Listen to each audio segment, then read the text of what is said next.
What up, everybody? This is Triple T. I'm back again with another episode of Country Rap Tea. So if you're new to the channel, go and hit that like button, hit that subscribe button, hit that notification bell. That way you know whenever I drop a video, you won't be left behind. And watch this video all the way through. Share this video. Get your family and friends to do the same. That way we get built up on the algorithm and, and continue to make the channel grow. All right, y'all know the deal. Sit back, relax, strap your boots on, and enjoy the ride because we're going to jump up into it. Today's episode is about part 2 of Brabo Gator speaking on Savannah Dexter's podcast, Dex in the City. And in part 2, he goes more into depth about FJ Outlaw and the infamous flare-up situation.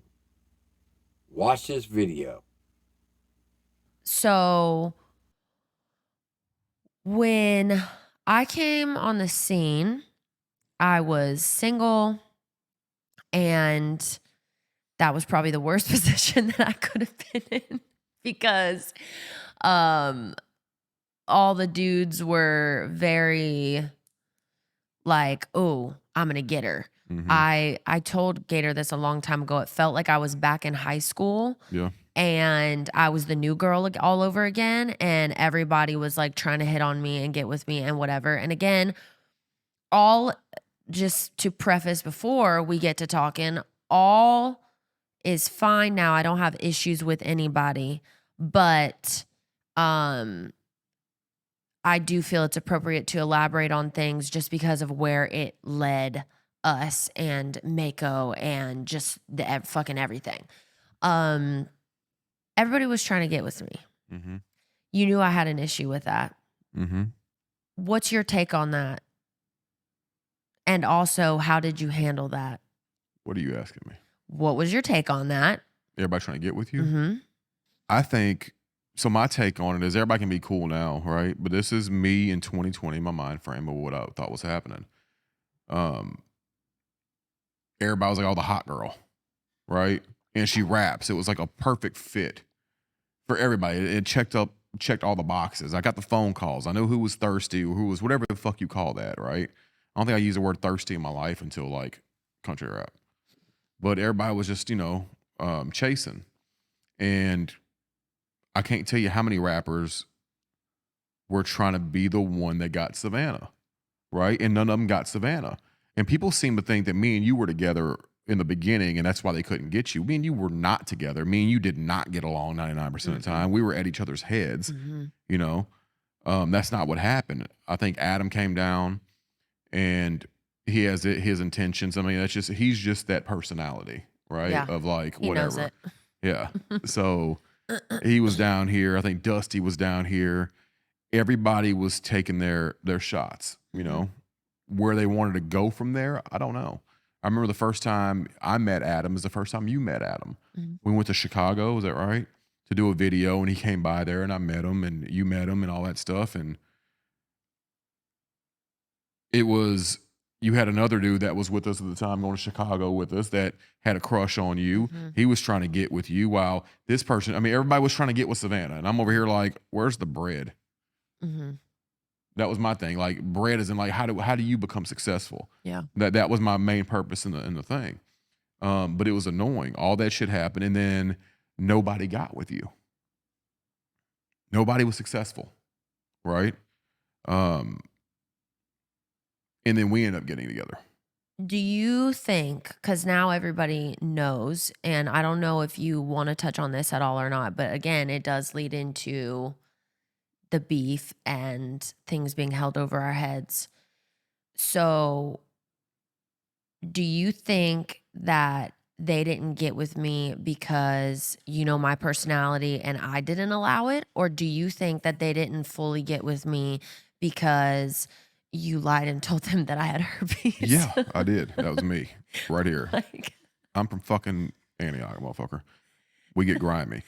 I had all these dudes trying to get with you, right? So I'm like, how do I get them the fuck away from you? So you had told me, you're like, well, I got this medication in case I get like a cold sore. I haven't had one in like 5 years, but in case I do, this is whatever the fuck it was. So I'm like, oh, what else is that used for? got it. I'm like, Mind you, just not me being stupid, because I've worked in the medical field and I've worked in pharmacies and all that stuff. I had no fucking idea, that that was used for the same fucking thing. Or why the hell would I have had something just fucking sitting in the open? you know who did? Because I didn't hide You it. know who knew about it? Google. I know, but I didn't look that up. Why would I look that up I and did. be like, I did. be like, oh, what are all the things? It's also used for chicken pox and all these other crazy things. There's like 20 things that you can use it Yeah, for. I get it. But I had no I fucking needed idea. it for my advantage. Yeah, well, right? I can tell. So I was like, okay, here is the medicine bottle. I know Adam was at the house. I'm like, go up there and get a picture of that medicine bottle, right? He's like, I got it. I'm like, let's look it up to make sure. I literally hate all of you. But it's the I truth. hate all of you. It's the truth. So I'm like, perfect. I'm like, Adam, she's got the herpes. Wouldn't try it. Hey, Dusty, she's got the herpes. I wouldn't try it. Everybody else, I wouldn't try it. I'm like, perfect. Because now she doesn't have this. We're all cool. Nobody's going to speak about it publicly, but it makes everybody go away. You know? Dork bitch. They used to make our fucking music. Fucking surf boy fuck. Right? Hey, man, she's got this. Okay. Yeah. Right? Did it 1% work? I don't think so. Not at all. Not at all. I don't think so at all. I'm like, I don't know if nobody believed it or wanted to believe it or what was the, well, Surfer Boy. Where I grew up, you tell me somebody's got something like that, got the herpes and shit like that, but we're gonna stay away from me with a 10-foot pole. I don't This know. is it country didn't rap, work. motherfucker. We don't care. It didn't work. We that don't care. remedy. Where's your sister? Surfer Boy actually is the one who told me that you did that. Yeah. And so at this point, you knew before I knew. I knew before you knew I knew. I got away with it. I was fucking livid, bro. Like you have no idea. Again, this really boiled up. We were already kind of on the ops. This really, really boiled it up for me because I was like, how dare you? You know, I'm a girl. Like I was so pissed just because I look up to Gator. I still do. It's weird now because we're married, but back then, like I didn't have somebody in my life who was Would you say super my headphones solid. cut out? Shut up. Who I looked up to, and I really looked up to Gator, and we had the same, you know, love and passion for music. And when I found this out, I was like, bro, fuck this dude, and fuck all you dudes. Like, you know what I'm saying? Like, this is my business. Like, y'all aren't coming to my face. Nobody else asked me to my face. They just kept talking to me like it was nothing. Yeah. Surfer Boy did, and I was like, are you kidding me? Like, this is fucking crazy. Okay, well, so I already knew. And yeah, it really did hurt my feelings, but I never thought that anything was going to come of it. And Surfer Boy's response was what? Let's try to go out on a date with her and leave condoms in the car just in case. Yeah. It's like True. It didn't deter. What people don't understand is that me and you were still. Oh my gosh, I didn't even remember that. Me bro. and you still talked a lot. Yeah. A lot, and people didn't understand that, you know, because publicly we were like beefing, but we'd still talk. No, right? there was a point where you were ignoring me. For sure. I'm saying at that time, like you were still telling me, so like, this is weird. No. And my dumb ass, I'm like, yeah, give this dude a chance. Yeah, you should not, you know, being funny or whatever. Yeah. But it didn't deter anybody away. No. From the way I grew up, I thought it'd make everybody fucking run. You know, I thought I was protecting you. Yeah. It wasn't, I think me and you were in Nashville one time and we were eating, right? Yeah. We were up there to record or whatever. And you're like, well, no, he was trying to come clean. And he was like, and I'm like, oh, I already know what you're about to fucking tell me. And he was like, huh? no. And I'm like, I already know what you're about to tell me. And he's like, you know. And I'm like, yeah, I know. Why the fuck would you do that? And he was like, you know, I just wanted everybody to leave you alone. Like, nobody was leaving you alone. Like, I know you were whatever. And I'm like, yeah, but that's like, you know, that's too far. Like, that's my business. Like, these people don't know who the fuck I am. Like, I truly wanted to take the power as a woman, my power as the woman, back because I feel like it was stolen from me as a child. I wanted to take it back and be able to stand my own ground and say no because I don't want to. Like, this is my body. Like, this is my mind. Like, this is my life. I didn't want the country rappers to fucking all stand in a circle and talked about how they passed me around. And in that moment, I felt like that was stolen from me. Yeah. Now, you apologize, and you've apologized numerous times. For 4 years. Yeah, and obviously, I let it go. So Awesome. we'll just leave that there. for a little bit. We'll come back to that. But it didn't really help the situation. I feel like the only thing that helped the situation was when you and I went public. Mm-hmm. And then it was like everybody got real weird. And I don't know. Because everybody thought at that point that we were together the whole time. So, and we weren't. yeah, and we were not. But it did get really fucking weird. And, you know, whatever. I will never know the reasoning for that. Maybe like you're saying, it's because they thought we were together the whole time. It was a play. Not sure. But outside of that,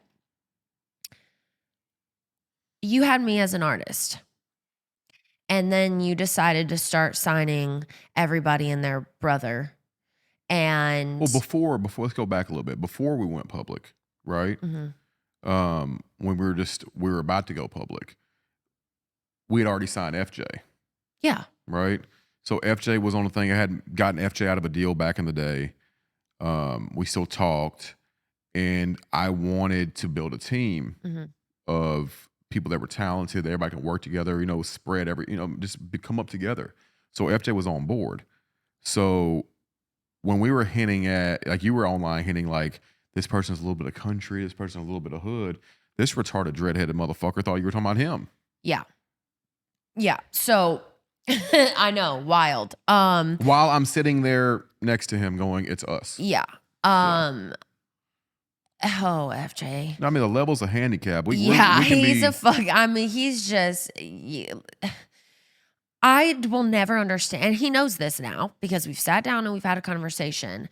And I could have aired his ass out publicly and had a lot of the internet hating him, but I chose not to. But it really fucking hurt my feeling. It was another slap in the face. Like, oh, another dude has to make this like about something sexual when like. I really cared about FJ. I treated FJ like he was my brother. I took dude clothes shopping. I wanted him to look like fire and like have this cool brand. And I wanted to be involved in his merch. And, you know, I felt like he needed love because he was this angry fucking always high ass motherfucker and had this terrible past. And I thought he didn't have anybody. Too. Oh, yeah. I've always said that. I'll never take that from him. But he decided to, you know, while I'm online, like talking about how, oh, I might have a boyfriend or, oh, I might, you know, like somebody, he decides to run and go tell his friend, who we all were cool with because we used their property multiple times. He decides to go run and tell his friend, oh, she wants to fuck me. Oh, okay. What the fuck are we doing here? When I walked in the house is when I was living in the Mako house. And George was on the phone with this person, and the person was on speakerphone and happened to say it, and I lost my shit. I left the fucking Mako house, ran to my mom's house, was sobbing my eyes out, literally called FJ's ex, the first person, didn't want to talk to nobody, didn't even want to talk to Gator at the time, because I'm texting him like, I'm about to fucking leave. Like, I want out of my, like, I'm done with this shit. Called FJ's ex. Jessica? Oh, okay. Yeah. Okay. And I was like, I told her what happened. And I'm like, this is what happened. This literally broke my heart because I've done nothing but love him. And I don't want anything to do with him. I don't want to breathe his air. I'm not doing no double dates with y'all. I cannot do this. I don't want to see him. I'm going to keep it cool online because I don't want to do that to Gator's business. But he's done. Like, I'm done. And that was the start of the downfall of everything. Yeah. Outside, yeah, because that was before you and I even went public, which I think geared it up even more. But when he did that, it really fucked. No. We were public at the time. He did that twice. Yeah, sorry. The first time we weren't public yet, and it's like, bro, you already know what's going on. Yeah. And then a few months went by. That's when I walked in on the phone call. He got with Jessica, and then he did it again. Yeah. You know, I remember us being outside of the, what's the song we did, the Shark Week song. And that's when he was apologizing, I shouldn't have done that. Like, I'm sorry. Like, Yeah. I just do stupid shit. It's like, it's all good. It's forgiven. You know, keep pushing forward. And then he got with Jessica, and it happened again. He said something else about it again. And at that time, it was a problem. Was Shark Week after the first time or the second time? After the first time. Okay. Either way, one time too many, because that's never the way that I treated him. It's never the way I carried I think. myself. And I don't fucking know. It was weird. I both don't know. ways. It Both doesn't times really it was matter. weird. What matters is he did that. And that was the start of the downfall of everything with Mako, because at this time you had already started signing more artists.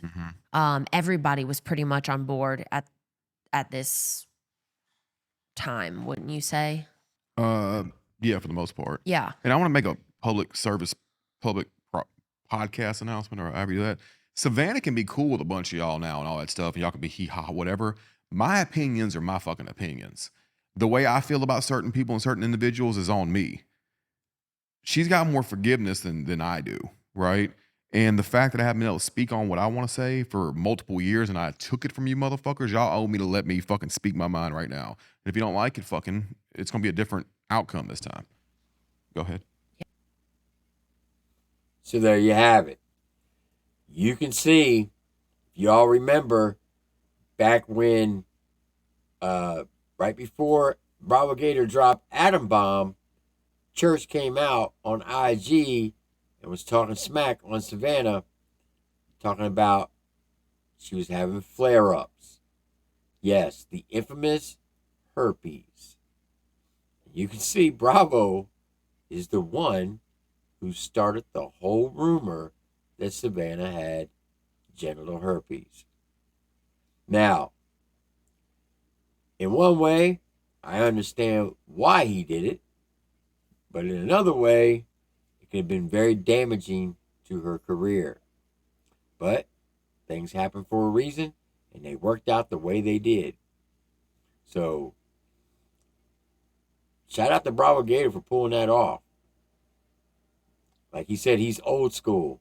If you tell someone during his time, and to include mine, if someone's got the cooties, hands off. Not even going to attempt it. And a lot of people felt that way, except for one individual. And it is what it is. But yes, Bravo Gator's the one who started the rumor, and Savannah Dexter was not too happy with that at the time. And I fully understand that. I understand why he did it. Because, like he said, there were a lot of people coming around trying to get with her, but not in the right way. And like he said, there was a lot of thirsty going on, a lot of thirst. So it's kind of crazy that he had to go to those limits to keep people away from trying to get with his now wife. Then they switch gears and they start talking about the FJ Outlaw incident, on why they had their differences and why there was so much talking smack on FJ's side. And like Savannah said, they talked about it. Now they're good. Everything worked out. But at the time, in the moment, things weren't good. And Savannah actually was heartbroken because she looked at FJ like he was her little brother or big brother. And for him to go around saying that she wanted to get with him, well, she didn't like that. And I fully understand. I'm telling you, this thing is crazy, but it is a awesome podcast. And I highly recommend that you look in the description of this video. Go subscribe to Savannah Dexter's Patreon account and listen to Dex in the City podcast. Now, if you don't want to pay for it, you can actually get the free audio version on Spotify. You'll be able to hear everything, you just won't be able to see it. Me, I like to see my podcast. I just don't want to hear them. So that's why, me personally, I've subscribed to it. And I got the VIP package. It's like $17 a month. And it is well worth it. So, look in the description of this video. Go sub up to Savannah Dexter's podcast. And I promise you, you won't regret it. Also, put a comment down below. Tell me what you think of this whole situation. Was Bravo right? Or was he wrong to say what he said about Savannah and the whole herpes situation? And were they right or were they wrong on how they dealt with the FJ Outlaw situation? Put a comment down below and we'll talk about it. Remember, this is part 2 of this series. Part 3 comes out tomorrow. All right, y'all know the deal. Stay strong, stay safe, stay blessed. I'm TripleT. I'll see you on the next one. Y'all have a blessed one. Have a great day.